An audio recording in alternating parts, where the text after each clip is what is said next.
Page 83, question 8a.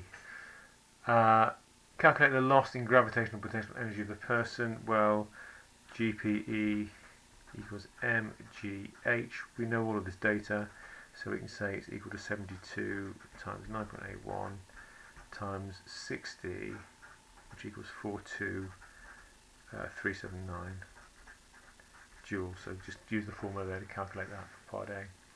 For part B, it says calculate the work done against resistive forces. Two stages to this one. We know that when they get to the bottom of the track, they've got a certain speed, and that speed is 20 meters per second squared. Sorry, 20 meters per second. So the kinetic energy is half mv squared, which is a half times the mass of the person, which is 72 times by 20 squared, which comes out as 14,400 joules. So the kinetic energy gain is 14,400, the gravitational energy loss is 42,379. They're not the same, of course, because the gravitational turns into kinetic and work done. The difference between those two is the work done. So the work done is 27,979 joules. That's this one, take away this one. So that's part B, the work done. Calculate the average frictional force is the final bit, part C. Well, work done is force times distance, so the force is work done over distance. So if we know the work done against friction, which we do, it's here, and we know the distance that the force operates over, then we can calculate this. This is the problem, because if we look at the situation, it's like this. We do in fact know that's 60 meters.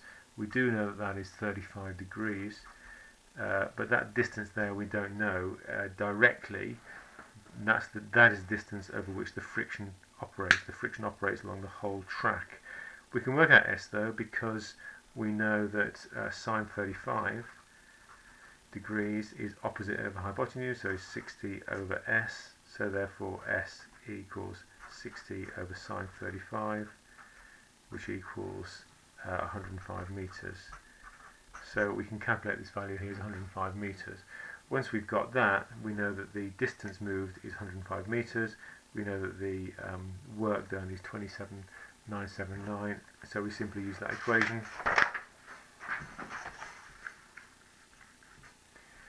Work done is force times distance. Force is work over distance, which is 27,979. Over the distance, which is 105, and we get an answer of 266 newtons.